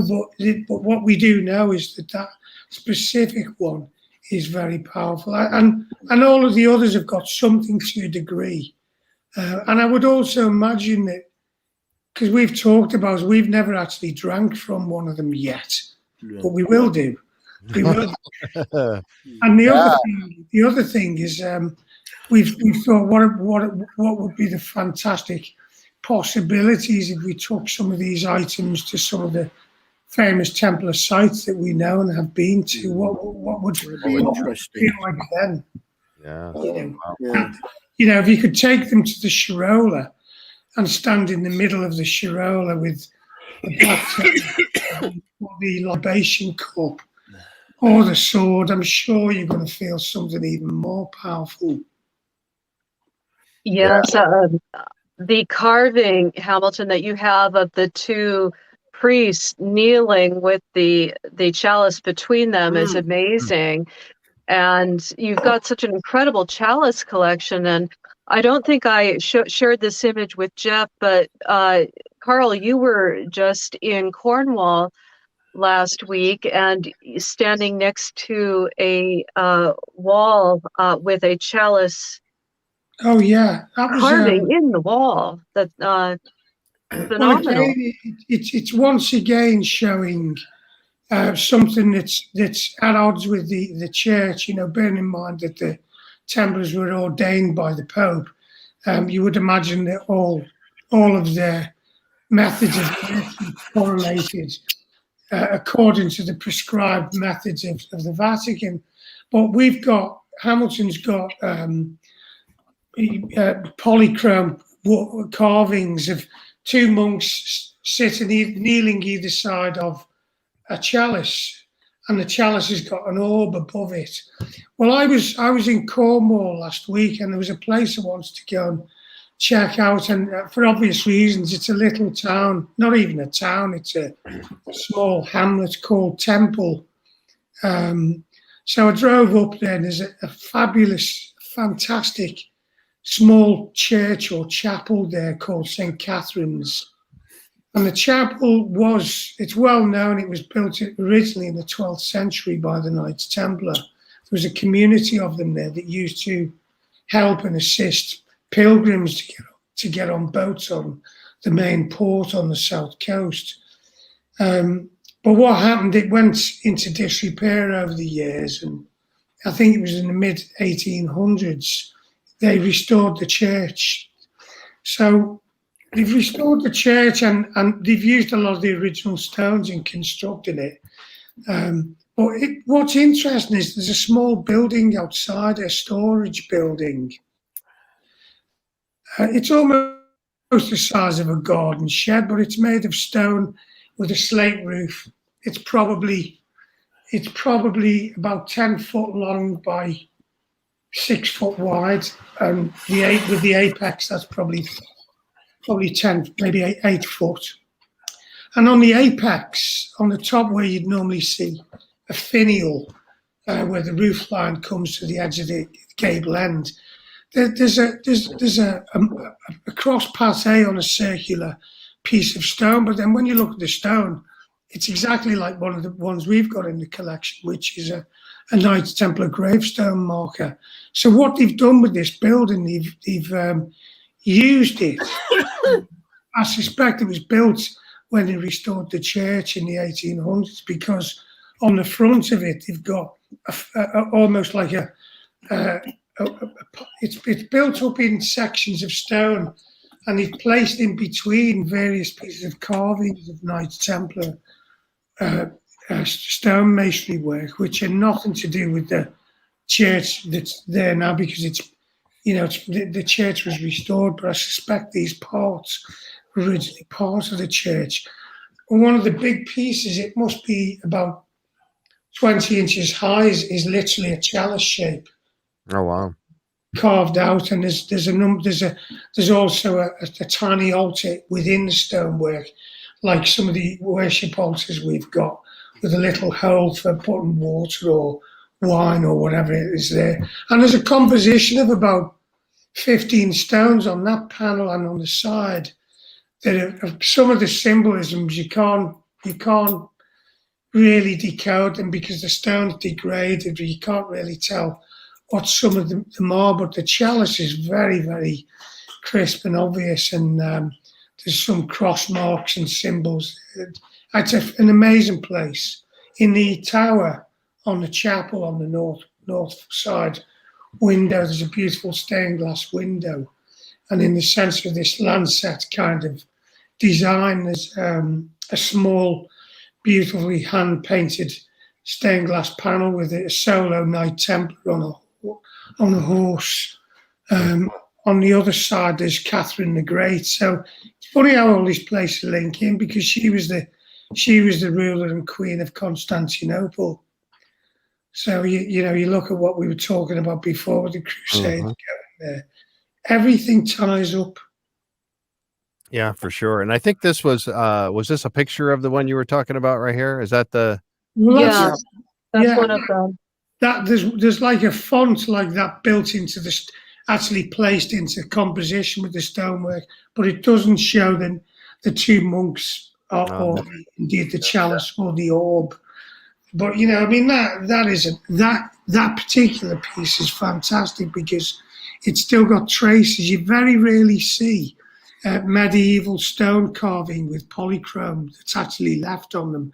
And at one point in the period, a lot of these churches they weren't just plain stone; they were all painted in bright colours, which is polychrome. They paint a white base on, and then they put glazes over it to create this luminous look. That's there. You can see the red pigments there on the monks, and the yellow or the gild on the chalice, and then above the orb is a chalky white colour, and in front of it is that's kind of like almost a font kind of altar area. Wow. Yeah, I mean that stone is one of a group of 5 stones that all came from an underground, some sort of crypt or underground Templar structure at Evora. And all 5 stones are still pretty much covered in the original polychrome, which is really unusual. And the other stones in the group, I think there's 2 others which depict chalices on them, sort of with a Templar cross either side of the chalice, but very specifically Templar. I mean, it's not something you can confuse with a regular church or anything else. It's specifically Templar branded, so what it actually means, we don't know. I mean, nobody's been able to quite fathom out what the worship of the chalice is referring to. Right. And I don't know if anybody ever will work it out. I mean, there's hundreds of people having ideas, but they're very clearly 2 monks worshipping a chalice, and it was found on a known Templar site. So you can't argue with the fact that there is a connection somewhere with Templars and worship of a chalice or a grail or whatever you want to call it. Well, you can look at that particular piece there. You've got two monks, so we know they're people who worship. There is a clear chalice in the middle. They're for sure venerating it, and then above there's an orb. Now, there's a big difference between the word worship and veneration. I think they venerated the chalice as a portal to worship a deity, because you're worshiping something above, and I think the orb, to me, kind of represents the deity or the great oneness. It's the very New Age sort of theories, these, but perhaps the New Age, because they've come from a long line right back in time, and maybe the Templars discovered these very kinds of things that today there's more and more people feeling more logically, aligned and affiliated with. The tree of life that was infused into the West, the Kabbalah, and of course, the crucifix is another version of a tree of life. It's been Christianized and simplified. But at the very, very top, you have the 10 centers. But at the very top, that top center, which is the mind of God, is always depicted as being white for purity, and it is the source of all. And it's a bit like a champagne tower where it comes out the top and filters down the pathways to each center, and it solidifies finally down into the 10th center, which is the earth plane. But all starts out at the top in the white, pure potential of the source of the all that is. So that's certainly what you just said there, Carl, makes sense in that context. But that's that when I saw that image, that's what struck my mind. I'm sure you and me are not unique in reading it that way. I think there'll be people listening to us and say, "Well, it's bloody obvious." It is obvious. We might be wrong, but given what we know, and you can only work with what you know. That to me seems logical. And if you can apply logic to spiritual things, I can look at we have to use some natural ability or innate feelings to describe it. And it's like today, the amount of people now that capture proper orbs on digital cameras. Yeah. People never used to capture them on analog photography. There's something unique about digital cameras. Are able to capture these geometrical, almost like geometrical Jacobean patterned up purple orbs, very complex. And it's the technology's done that, but that is an orb there, what you're looking at on that item. We're looking at orbs now more seriously than we ever were before, because prior to that, I think we relied on mediums and spiritualists to give us an idea of what's happening. People who read auras, chakras, and auras and stuff like this. If you're not privy to that talent, then you can only imagine it. But there are people that can see these things. Right. There are murals, medieval murals in Western Europe, specifically on church walls, where they're showing the tree of life covered in mushrooms, and so we're talking about altered states of awareness. So who knows what they were drinking in their wine, but perhaps that gave them the capacity to see what a digital camera would see today. Perhaps they were, as you say, Carl, the term veneration. So they're experimenting with altered states of awareness through psychedelics, mushrooms, whatever. We don't know, but as you said, but there's an interesting book out there called The Holy Mushroom, and it talks about these murals where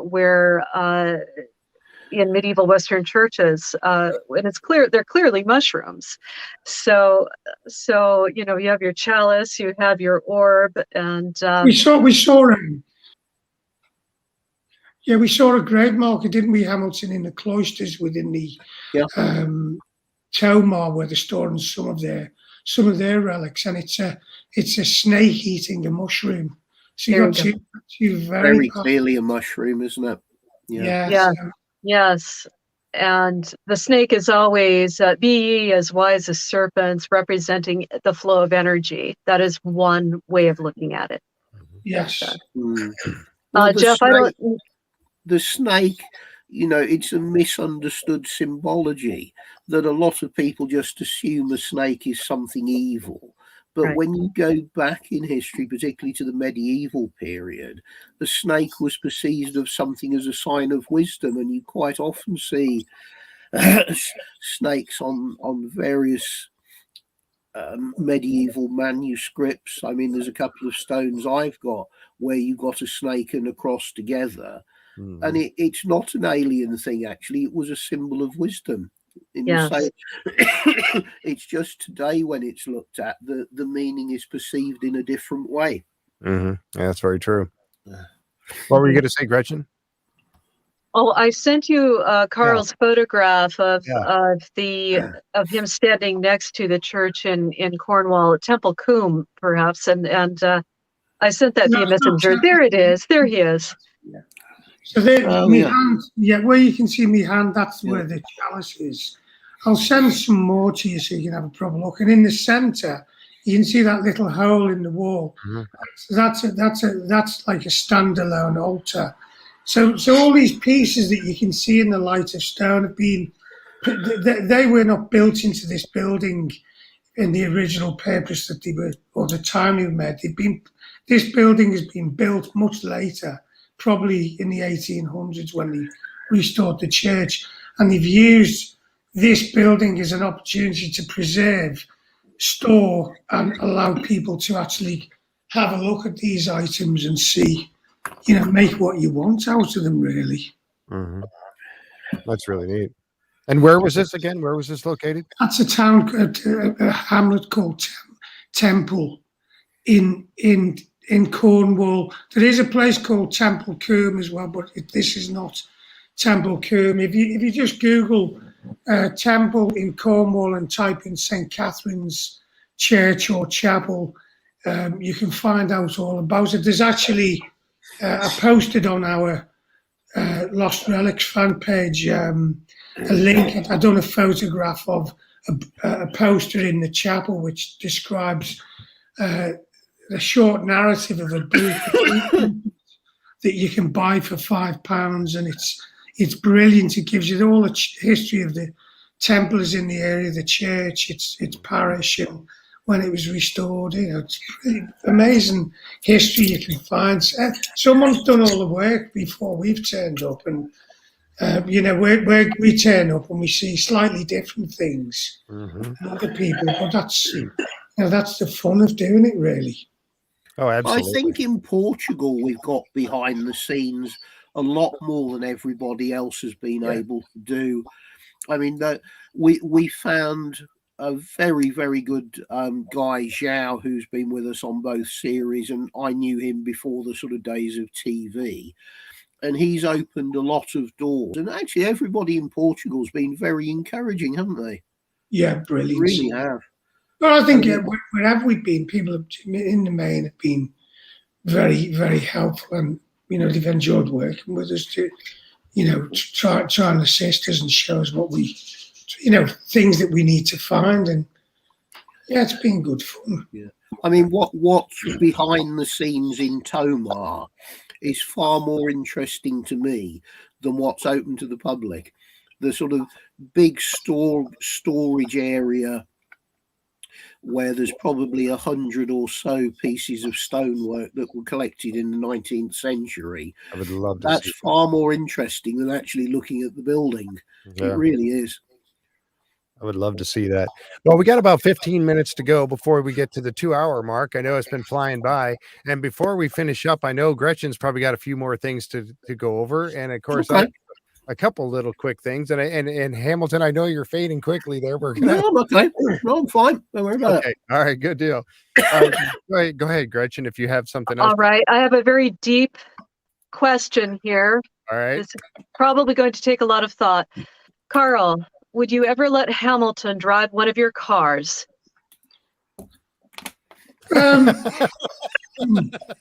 Well, I think he could answer that, because he doesn't like driving. He'd rather be He'd rather chauffeur me off. He loves me driving. And I'm the perfect passenger, because I can sit in my own little world and look at what's going on around me. I don't drive any of my own cars, let alone needing to borrow anybody else's. I would much prefer, Carl, to get rid of those stupid Ferraris, which are uncomfortable, and go and buy a nice new Rolls or a limo or something where I can just sit in the back with a load of leg room. Yeah. That's an idea then. How about you? Ferrari? How about you buy a Rolls Royce and I'll drive it? Yeah, right. Okay, I'll be up for that.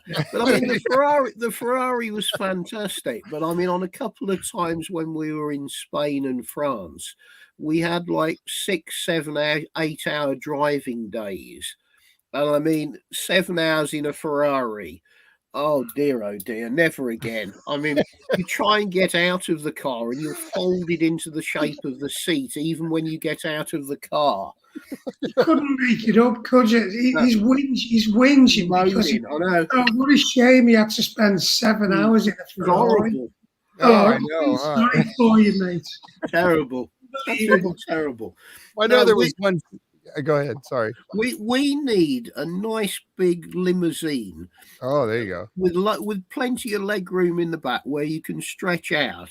And certainly me, if not both of us, can be driven around and we can just sit in comfort with a cocktail in the back and some crisps and just be wafted silently to wherever we need to go. That's what we need. Yeah, there you go. Now, I was going to say, I seen one scene where you were actually driving the Ferrari. It was on a dirt road and a gravel road or whatever. And I'm thinking, oh my goodness. And you're cruising right along. And I'm thinking, oh my goodness. Well, I was wondering about that. I actually use the cars, in real life. I mean, might as well. I'm a biker and I love cars and they're there to be used. And you shouldn't just, it's nice to have them shiny and, cruise around Monaco and stuff like that. But I want to be the one that puts the mileage on them in the places where I want to go. So when we done, I think that road we was going up to, it was in Spain. Montjardin, wasn't it? That's right. Yeah, that was a proper off-roading experience. That was. Yeah, in fact, the camera crew were a bit worried. They wanted me to stop halfway up the mountain, and I said, "No, we'll keep going." We did it. We got to the top, right up to the castle in a Ferrari. It was brilliant. And then we got out and had to look around the castle. It was fantastic. Yeah, that was a good spot. Good way to see castles. Hamilton, who is your tailor? My tailor. Yes, that spectacular blue and yellow striped jacket you have. That is a marvel to behold. It was a friend of mine who runs an oil company in Monaco, and he gave it to me, and I've got an invite to go shooting with him and an invite to go out to a decent kebab restaurant with him on the proviso I got it on screen in the series. That's marvelous. I got a picture of it too. I was going to try to bring it up. Okay. Yes, do by all means. It's actually they're the same as the dealer jackets, though, aren't they, in the stockbrokers? Yeah, they're like a little bit like that. That's probably what they are. Yeah. And they wouldn't film it from behind because it got a big corporate branding on the back of it, like a football shirt. Well, isn't that your name? I mean, yeah, it says ESP Energy Monaco. Okay. It won't come up. I can't get the picture to come up now. It won't show up. Oh, never mind. Yeah, but it's awesome. Yeah, it's blue and it's got the orange stripes and stuff. Yeah, it's great. Yes. You'll just have to watch season 2 to see it. Yep. I think that was in Barcelona, wasn't it? When we were at the hotel that Himmler stayed at. Is that right? Yeah, it was in Lisbon. Was it? It was in Lisbon. The Ritz. Yeah. The Ritz. Remember when we filmed in that wine bar? Oh no, they didn't use the thing in Lisbon. They didn't use that. Okay. No, but she might have got it off the Facebook group. Oh, were the photos there? I don't even remember. I actually, it was I took a screenshot. It was actually very bad, a bit fuzzy. And Hamilton was walking out of his hotel room with his jacket on, and you two went to dinner. That was Barcelona, yeah. Barcelona, yes. Yeah. And I believe there was a hotel nearby it was the Hotel Ritz, frequented by the Nazis, and that was the episode about the silver bullion, which was fascinating. Yeah. Yes. Tom said, "Don't visualize it, just accept it." That's okay, cool. There you go.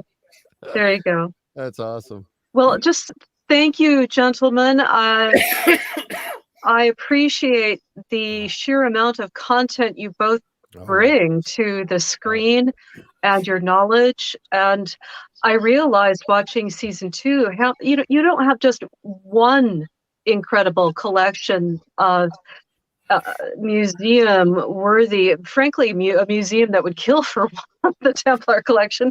You've got the Nazi Holocaust collection, the Celtic gold collection. What don't you have? And is there a fourth collection that we'll be privy to in the future? Do you have plans so that we can all bask in your uber off the chart stellar capacity to collect and for us to watch? Well, I don't quite know what's going to appear on screen next, but yeah, collection number 4, if you Google Heritage Museum of the Bahamas, that's my museum in Nassau, which has got all my sort of Caribbean and piracy stuff in. That's been open about 3 or 4 years. How I don't know how much stuff is there, thousands of items. Oh my word, that sounds like great fun. Well, so if you're a pirate, you must go see the collection in the Caribbean. We've thrown the idea in the air. Can we do something Caribbean-y themed? Because I think, yes, it would be interesting, but more than that, we'd like somebody to pay us to go to the Caribbean for a couple of months. That would yeah, very well indeed. It really would. You know? If you need help, I'm sure Jeff and I and I'm in. You know, yeah, we'll help. We'll take a bus. But no, I mean, what's happening on screen next? We don't know. I mean, Carl, you can bounce around what we're sort of throwing in the air. We've got, as you said, there's a number of other collections. But I mean, if we just, for example, on the first series, which was all about the Templars, we've got enough material to do 10 times 5 series on Templar artifacts. So if we want to go down that road, we can do that. We've got so many other different things that we've discovered that we haven't brought up yet. Perfect, got it. That's Lisbon. There he is. I think that's Lisbon.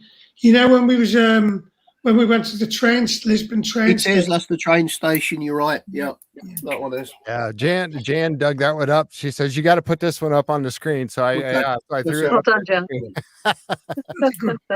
That's awesome. I love that thing. You know, that's what's so neat. In your fedora hat, we've had people say, well, where does he get his fedora hat that he always wears all the time? So I said, I don't know. We'll have to ask him about that. Hamilton, maybe that could be your side hustle. Start selling fedoras and your copies of your jacket. I think I'd buy one of those hats. That might work. New side hustle for you. Yep, absolutely. So so we've got a number of things we're looking at.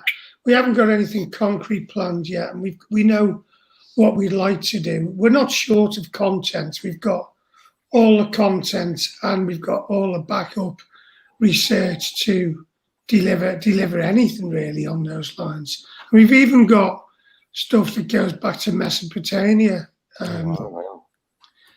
Some really, really amazing stuff we've got. And they're all scoops as well. Everything we've got is things that have never been seen before. So we're not talking about rehashing Roswell or rehashing, the Rosslyn Chapel or, a lot of these stories that you see, and people are just going over the same stuff, but they're not bringing anything fresh. Yeah, derivative, but we do want fresh, and I hope that whatever you wish to happen in filmic for the both of you, for TV for the both of you, comes about. Oh, absolutely. It would be great if we could continue with the Templar story, because I mean that's what we really wanted to do as series 2, was a follow-on, but now knowing how it works to sort of improve on it. because I mean, there's so much that we've learned now and other locations that are very relevant. And I mean, the whole Templar thing is extremely popular. I mean, there's several other people jumping on the bandwagon doing Templar stuff now and for next year. With no substance to it whatsoever. And it would be great if we could actually do what we wanted to do, which is the Templar documentary, but with the actual artifacts and the knowledge we've now got. Right. I mean, that would be the perfect thing that I'd like to do, but whether that happens or we just don't know. It's kind of all out of our hands. Yeah. Right. Yeah, unfortunately, we'd love to see it. Yeah, we'd love to see it. And any way that we can help here on this show, you know, I'm more than happy to help you guys out with any of that. So I'm serious. I'm dead serious on that because we love that. I love the Templar influence and what you guys have uncovered. And it's not only, like you said, a lot of people talk about it. Oh, they talk about the Templar. They talk about you actually have the items, and then you've gone down the road of investigating where these items came from and all that. It puts it in a completely different perspective for us all. Yeah. It goes way beyond what everybody else is just talking about. Yeah. Well, that's it. I think with what we've now learned, you could actually go more into perhaps the belief systems, or certainly to be more accurate on locations and what was going on specifically in certain sites and how they were different. You know, I think you could do something really, really good and very relevant, with the bonus that each show or each location, there is relevant physical genuine objects you can put on the table, which nobody else is doing. Yep, exactly. Tremendous. Right. Seems to be a lot of people who talk about what they're going to find but actually find nothing. Which is where we score. We've already got it. Come and look at it. We love you to have a look at it. I would love to. I tell you, that's, you know, and like I said, the fact that you know, the academics say, oh, well, all these things you have, they need to be in a museum. Oh, that's hogwash. You know, the fact that you can get in there and touch it, and the way you do without the little white gloves on and all this kind of stuff, it's like that's to me, you know, like you said, they are meant to be held. They're meant to be touched. They're meant to be observed and scrutinized and stuff. We all envy you so much for what you have. We'd love to see it. I mean, I know behind you, you've got all these things on the wall behind you that I'm sure stuff everywhere. Yeah. And Carl, you've got quite a collection of books behind you as well. I've got a warehouse unit up the road, and I've got probably 50 times that amount of books, but I'm in a transitional home at the moment till the other one's built, and then I'm going to get them away. I mean, I love books. I can't get rid of them, and I don't like to, you know, lose books once I've owned them, because even if I just pick one up that I've read, I don't know, 20 years ago, it's like nice to just go back into the book just to Yes. Yes, I'm the same way. I have about 20 boxes of books in storage at the moment.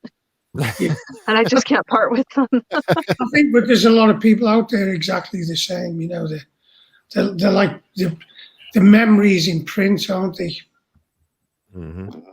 And I like something that Hamilton had said once. You may have said it on the show when you were on last time, and it was about the act of collecting. You are. It's like the you know, building up to go on a trip somewhere. It's that build up to go on that trip. Once you get there, you have a great time, and then once it's over, what's the next excitement? Yeah, it's that you're never really satisfied. The only thing that's interesting is what's coming next. Yes, exactly. Once you've got it and it's on the shelf, it's an anticlimax. It's boring. It's the destination's always greater than the journey's always greater than the destination. We head to the destination in great hope and anticipation. But actually, when you get to the destination, you look back and go, it was the journey that was the deal. Yeah, 100%. Exactly right. Gretchen, did you have anything else that you wanted to ask before we close? No, I'm very happy. That's an understatement. I know there's a million questions, but yeah. I know, you know, I'm sure we would all like to have a seat next to Carl and Hamilton in the middle of all of these objects and just sit down and talk about them. But it's so terrific to have this time for the two of you to say what you would like to say that perhaps didn't make it on screen, and to walk us through and help the places that you've been. So a quick question, Carl. You have a Templar property, Obiter. Yeah. If you could buy another Templar property, where would it be? My ideal place would either be somewhere in England, maybe the Cotswolds, or even better if I could find one in a hot, sunny place like... Oh, he froze. Southern France. I'd be still very happy with one in kind of around Normandy, because that would be accessible, but I'd still be in Europe. There's quite, believe it or not, there's quite frequently Templar residences come up for sale in France. They're not as rare as you think. You know, there's probably on the market today about 3 across France.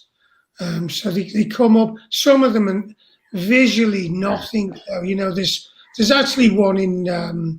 Remember, Richard Stanley's girl was looking at one, Hamilton. Oh yes, that little cottage in just outside Rennes-le-Château area. But you know, you look at it and it's a nothing. It's so austere and nothing of art, architectural merit. They've got to have something about them. You know, you want something with a bit of wow. But a lot of the Templar places were quite plain, and you know, where they lived, they were modest places. They weren't supposed to be big, fancy mansions. Right. It's only the ones that were commanderies that had some official capacity, and they tend to have a bit more standing. But they're certainly not decorated or appliqued externally with anything that in modern terms we'd look up and go, oh, what a lovely or inspiring place. It's the fact that when you get in them, you see the space that they've created and the layout. That's what makes them, you know, and obviously the history of them. Yeah, absolutely. That would be fascinating. I know exactly what you mean. I would absolutely love that. And yet, like I said before earlier, you know, you guys have, you know, you go on these research journeys and you're doing all this research, but you're going to all these wonderful places and seeing these things, and we get to see it through your eyes. But I tell you what, if I ever get over to the UK, which I need to do, I can't wait. Gretchen's already told me that I'm allowed to come over. She will take me around to a few places that she knows of. Come up and see some of the stuff. Oh my gosh, I'm fascinated by it. I have to go and see it. We did have one question from Tom that you met earlier before the show started. Tom was asking a question. He said, "I wonder how often they get presented with items of questionable origin, either illegally found or fake or something like that. Does that happen very often? Or can you even want to put yourself in that environment? Yeah, you could have it happen to you every day of the week." I suppose, if you wanted to, but you know, we don't need to. We have sufficient real stuff that we don't really need to bother with that kind of person. Go down the local antiquities places in London or any of the capital cities. Plenty of stuff to be had if you want to put your nose in that direction. But go on the National History Museum. It's full of it. Correct. You know, that's the other thing. Everybody likes to have a go at private collectors. Where did you get that? You stole it. You got it on the illicit market. Yeah. As Carl says, walk into the British Museum. Excuse me, the entire Egyptian gallery you stole in the 19th century. Yeah. You know, before you start having to go at people like us, you have a good look at your own gear. Thank you very much. Yeah, marbles. It's full of it, isn't it? Exactly. Yeah, but it is a curious thing, though, that our fellow people are the first ones to decry their fellow collectors for owning things that they say, oh, they should be in museums, or they should be, you know, they're as safe in our hands as they are in museum, and if you actually go to a museum and you think, oh, at least the museum's got it. Well, guess what? A museum is literally like an iceberg. The public will only ever see the tip of what's in the vaults, and they will only see the tip forever. There's always going to be people that have this private access to the full body of the chattels that these museums hold. And it could be sold on too. You know, you could send these things to a museum. It would never see the light of day, and then they would sell it off to buy something else. They do it happens frequently. I know in the classic motorbike world, there's a few private museums, and I won't make names, but I know people who've donated machines, motorcycles to them, and found out subsequently that they've immediately sold them on to raise money. Well, that wasn't the wishes of the benefactor. I think that kind of behaviour, and I find, I think it's disgusting, but it definitely goes on. And there's so many thousands and thousands of private homes out there of people who have even a modicum of finances that have classical objects, vases from ancient Greece or Rome, and they're just knocking around in private houses. And these objects will never be shared with the general public either. So a mate of mine used to be the personal valet for Lord Derby. That Lord Derby, then he's passed away, and there's a newer Lord Derby now. But actually, one of my mates was his valet, another mate was his chauffeur, and another mate was his chef, and another mate was his butler. So I had quite a good time, because we could go on his estate, and sometimes we'd go back to his quarters where he lived in the mansion, and sometimes we get a little tour, and it was just staggering what you'd see. There's paintings by Poussin, Renoir, Gainsborough. You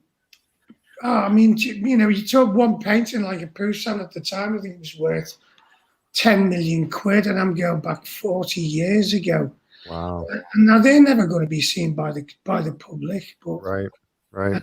But that's fine, if they're privately owned, they can do what they want with them, as long as they don't damage them or destroy them. Then that's good. It's people that should be allowed to own things.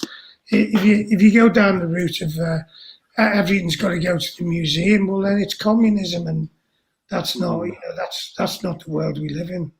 Right. We've not had good experiences with museum people, unfortunately. Not at all. I can only imagine. Yeah, that's for sure.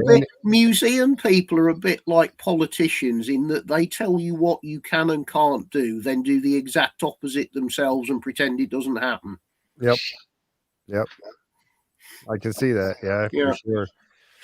Wow. Well, we certainly appreciate the fact that you are putting this out there. And like I said, if you ever need that outlet to talk about stuff down the road, I would be more than happy to fire up the server and allow you to come on here and talk about whatever you want for as long as you want.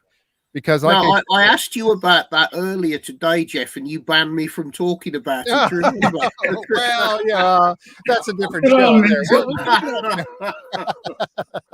We can do that. No, we are working on a couple of other things that we haven't talked about anywhere yet. But I mean, as soon as it's sort of out there, I don't see why we can't do something in the future, when with or without TV. There's always something to talk about, certainly. Oh yeah. That's the thing. You guys have such fascinating things to talk about. It really, truly is. And like I said earlier, you're taking us down these roads that most people like myself have never been and had no idea even existed. And that's fascinating. And it really, truly is fascinating. So we get an education every time you guys come on the show. Adventure. Thanks. Yeah. We really we get to kind of ride along on your adventure, so to speak. Sorry about coughing for the last 2 hours. That's right. Thank you for being here. Yeah, thank you guys so much. Okay, so we're going to wrap it up here. Yeah, really appreciate it. We've enjoyed it, and thanks for all the listeners to give their time to us to listen to us and being on your show. Thanks, Gretchen. Get better, Hamilton. Sorry Get about better. Everybody was wishing you getting better, so hopefully that'll be happening soon, and you can get back to 100%. So, all right. Well, thank you guys so very much. Gretchen, thank you. Care, everybody. Thank you. Yeah, cheers, both of you. Good night, Carl. Good night, Hamilton. Jen. Thank you, Take care. viewers, everybody that's been out there with us today watching the show. We appreciate you very much. And again, if you're out there on YouTube, make sure you click on that subscribe button and give us a thumbs up if you liked our content. We really appreciate that very much. So all right, that wraps it up for this edition, and we'll see you next time right here on the Curse of Oak Island and Beyond live stream. All right, bye-bye, everybody. Bye-bye.